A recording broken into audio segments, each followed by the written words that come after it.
I want you to picture the manufacturer's regional warranty auditor calling to say your dealership has been flagged for an unusually high rate of engine sensor replacement claims, and your service manager telling you, in front of that auditor, that the discrepancy traces back to your own claims processing, except you'd processed almost none of those specific claims yourself. He had. It's the kind of accusation designed to end the conversation before it really starts, said with enough confidence, in front of enough people, that pushing back feels like it would only make you look more suspicious, not less. Most people in that position would spend the meeting defending themselves. Camille spent it taking notes on exactly which claims he was talking about, so she could go check them herself the moment she got back to her desk. This is the story of Camille Foster, a warranty administrator who found out exactly where $260,000 in manufacturer reimbursements had actually gone. Camille Foster was 32 years old, and she'd worked as a warranty administrator at Crestpoint Auto Group, a mid-sized dealership group with 3 locations across 2 counties, for just over 4 years. Her job involved processing warranty repair claims submitted to vehicle manufacturers for reimbursement, verifying that documented repairs matched manufacturer guidelines, that parts used were properly logged and traceable, and that claims were submitted accurately so the dealership got reimbursed correctly for warranty work performed on customer vehicles. It's a role manufacturers take seriously, since warranty reimbursement fraud is one of the fastest ways a dealership can lose its manufacturer certification entirely, not just face a fine. Certification that, once revoked, is extraordinarily difficult and expensive to earn back. The dealership's service manager was a man named Roy Bannister, 50. Who'd run the service department for 8 years and had final approval authority over which repairs got performed, which parts got ordered, and from which suppliers. Roy had built a reputation with dealership ownership as someone who kept the service department's numbers strong, consistently hitting warranty reimbursement targets that made the department look efficient on manufacturer scorecards, a reputation that made ownership disinclined to second-guess how exactly he ran his side of the operation.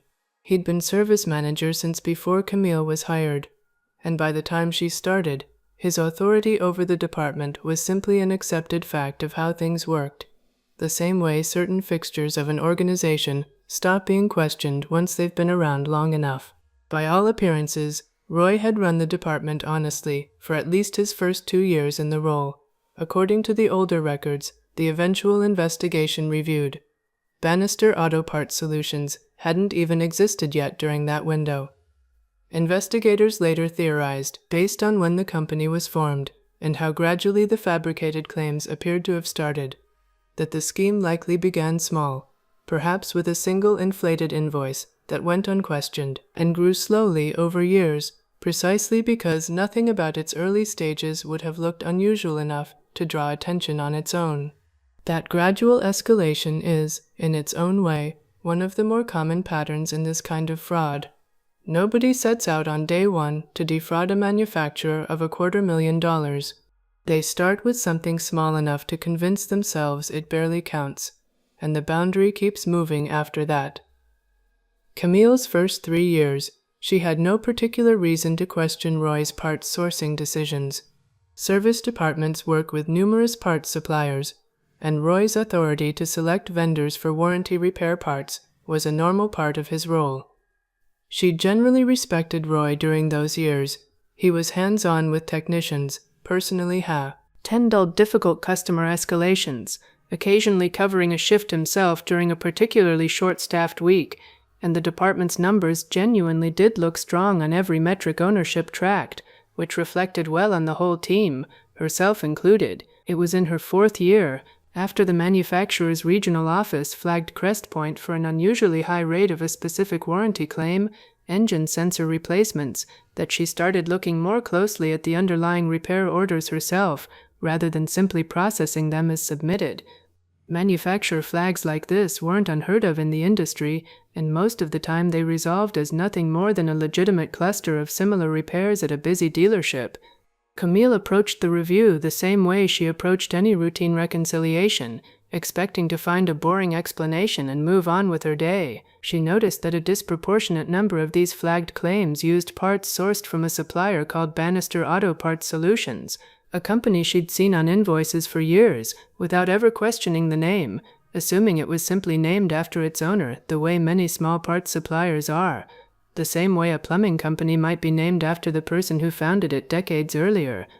Around that same time, a customer called the dealership directly, frustrated, saying her car had started making the exact same noise again just 2 weeks after being told the sensor issue had been fully repaired under warranty.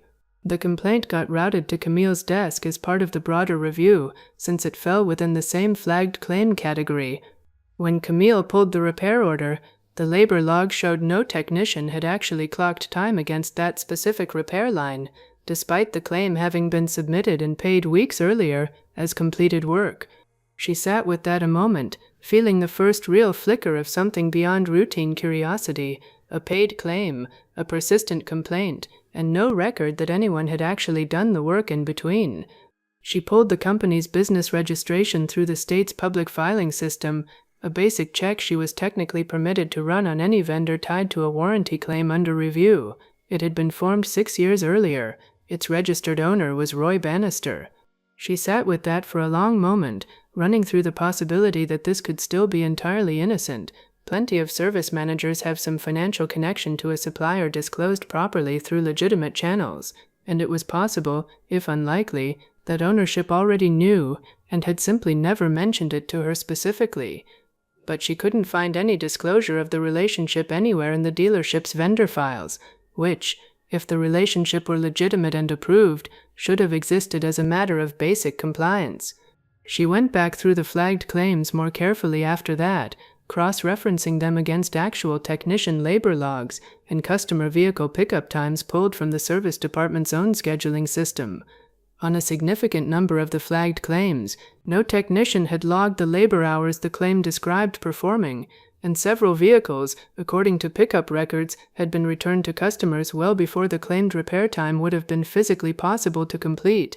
In a few cases, the vehicle had been picked up the same morning the repair supposedly began, hours before the claimed labor time would have even finished. There was one afternoon, partway through this quiet review, when Roy stopped by the warranty office to ask about an unrelated claim status.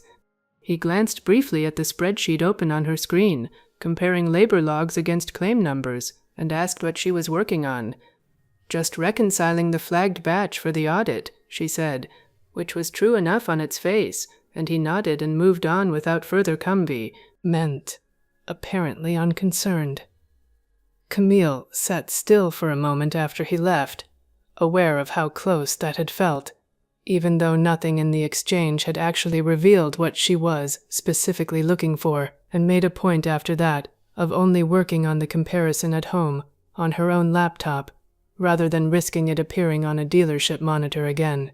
She mentioned the discovery, in careful generalities, to a friend who worked in a different dealership's finance office, someone who understood manufacturer warranty audits well enough to offer useful perspective without needing every specific detail.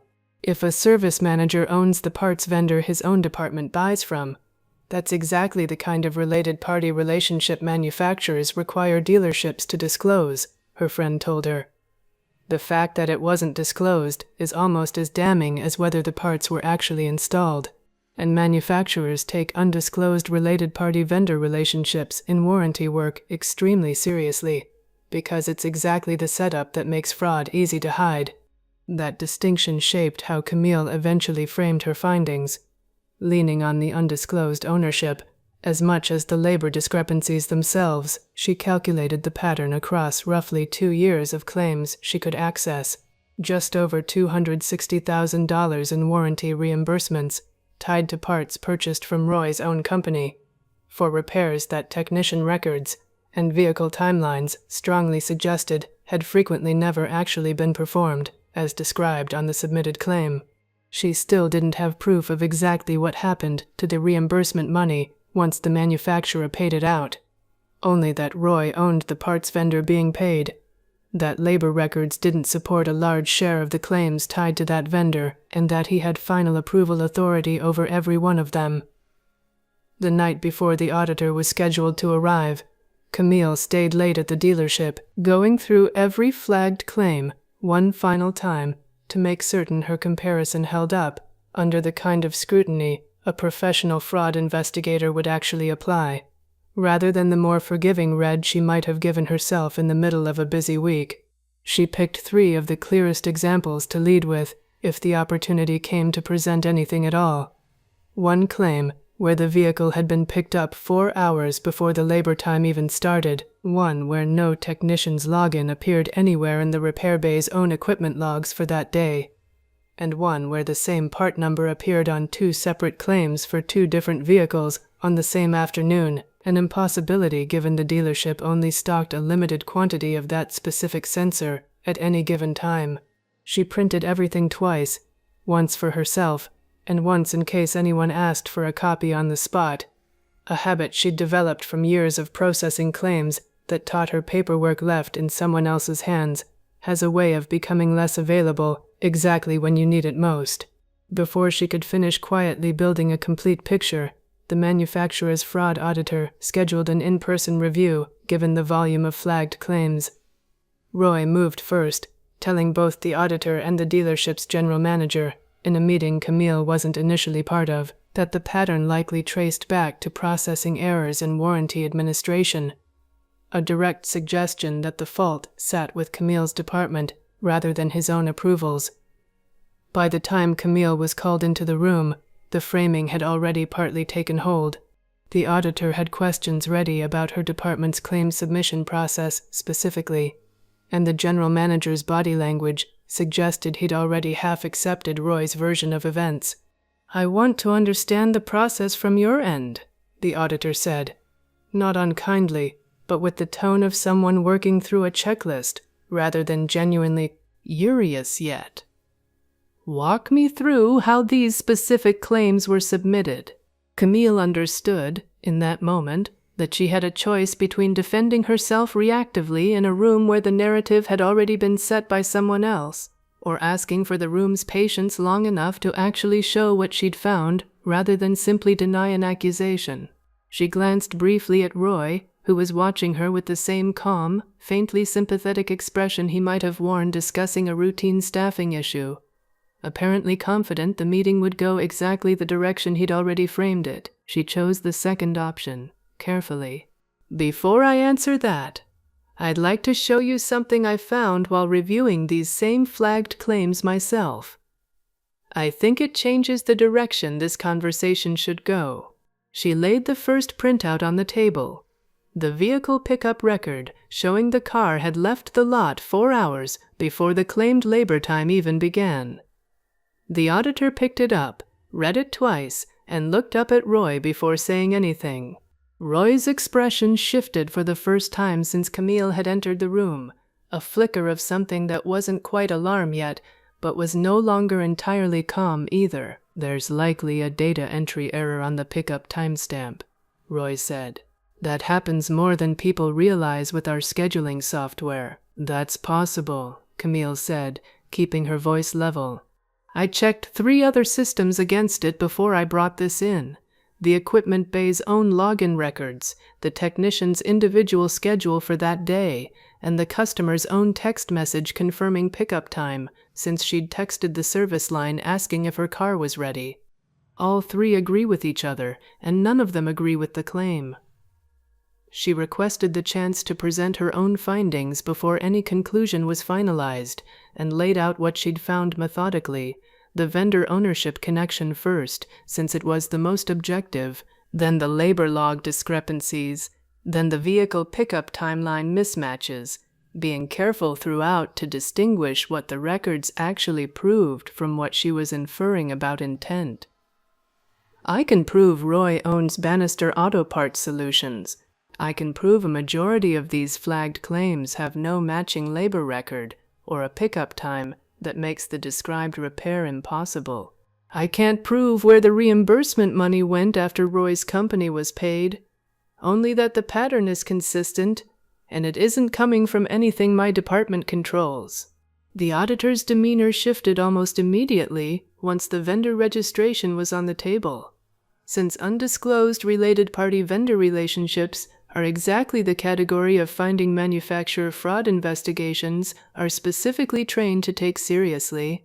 The general manager, to his credit, asked to see the full comparison Camille had built, reviewing the labor logs against the claim dates himself before saying anything further. The general manager brought in the manufacturer's fraud investigation team and the dealership group's own outside counsel immediately, given the direct risk to Crestpoint's manufacturer certification if the pattern wasn't addressed transparently. Within weeks, the investigation confirmed the pattern extended across the full period Camille had reviewed, and further back, and Roy was terminated, with the dealership group repaying the manufacturer in full for the confirmed fraudulent claims, and Roy facing separate legal exposure given the scale and duration of the scheme.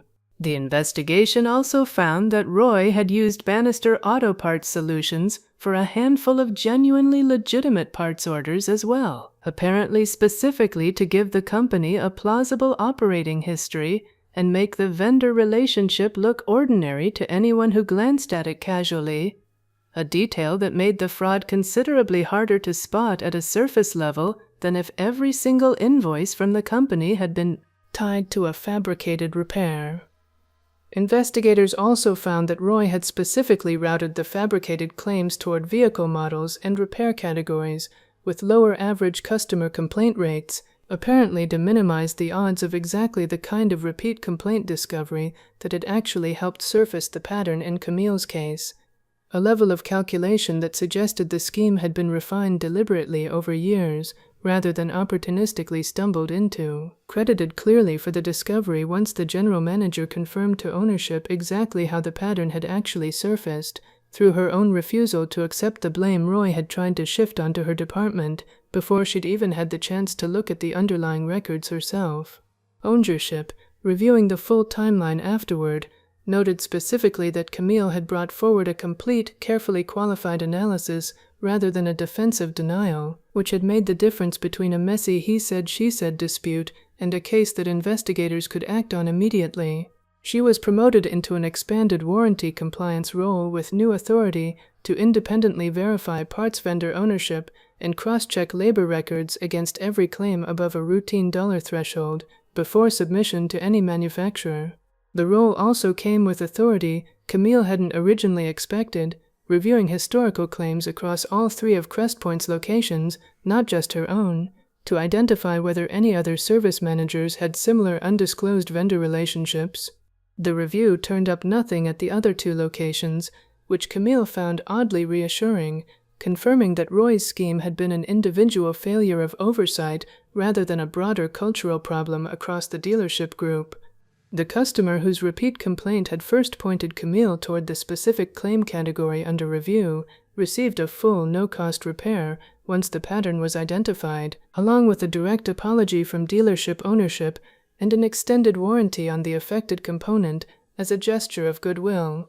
She had no idea, at the time, how significant her one frustrated phone call had actually turned out to be.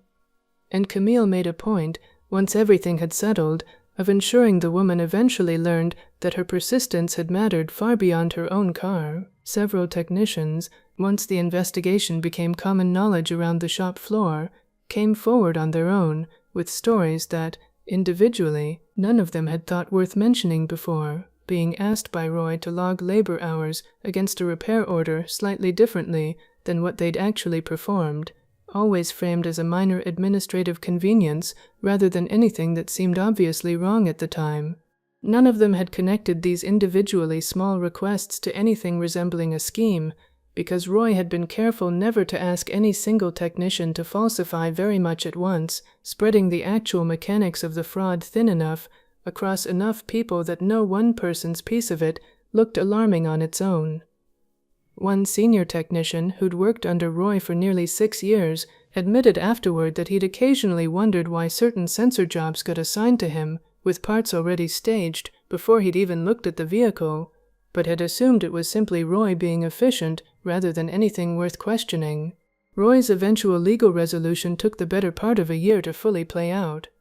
Given the scale of the fraud and its direct impact on a manufacturer's reimbursement program, prosecutors treated it as a serious white-collar fraud case rather than a purely internal employment matter, and Roy ultimately accepted a plea agreement that included substantial restitution beyond what the dealership group itself had already recovered, along with a permanent bar from holding any financial or vendor approval authority role in automotive service anywhere the manufacturer's certification network operated. Crestpoint's own certification survived the episode, but only because ownership had cooperated fully and transparently with the manufacturer's investigation from the moment Camille's findings reached the general manager, rather than attempting to minimize or delay the disclosure. Some weeks later, training a new warranty administrator on the updated verification process, Camille found herself explaining why every claim above the threshold now required an independent labor log and vehicle timeline check before submission, not just a signature from the service manager approving it. Because for years, the only thing standing between a real repair and a fabricated one was whether someone bothered to check the underlying labor records, she said. Nobody did, until a discrepancy big enough to trigger a manufacturer audit forced the question. Now we check every time, whether anyone's flagged anything or not. The new administrator asked what had happened to the customer whose repeat complaint had first pointed Camille toward the specific claim category under review. Her car got properly repaired at no cost, and the dealership reached out directly to apologize, Camille said. She never knew how much that one phone call actually mattered. Sometimes the thread that unravels something this size is just one person willing to say the noise never actually went away. The new administrator also asked, somewhat nervously, how Camille had found the nerve to push back on a service manager's explanation in front of a manufacturer auditor, given how badly that could have gone if her own findings had turned out to be wrong. I wasn't certain it would go well, Camille admitted. I was certain the labor logs didn't match the claims, and I was certain I hadn't processed those specific claims myself, the way Roy said I had. Once I knew both of those things were true, the only question left was whether I trusted the records more than I trusted his confidence. I did. It turned out I was right to. She still runs an independent spot check on parts vendor relationships across all 3 locations every quarter. A habit that started as a defensive necessity and became, over time, simply part of how she thinks the job should be done, regardless of whether anyone's under suspicion. She says, when people ask her about the whole ordeal now, that the hardest part was never actually finding the discrepancy. Labor logs and claim records either match or they don't. And if you're patient enough to compare them properly, they eventually tell you exactly what happened. The hardest part was the specific hours she spent in that room with the auditor and the general manager, knowing the story already being told about her was false, and having to decide in real time whether to defend herself with words or with evidence. She chose evidence. It usually holds up better than words do, especially when someone else has already gotten there first with a more convenient version of events. If you've ever been blamed for a discrepancy someone else created, by someone confident enough that their word outweighed yours by default, pull the actual records yourself before accepting the blame. The technician logs, the vehicle timelines, the vendor registrations, they don't care whose title is bigger. They just say what actually happened. Keep your file, keep your receipts. The claim always leaves a trail, even when someone's counting on nobody checking it twice.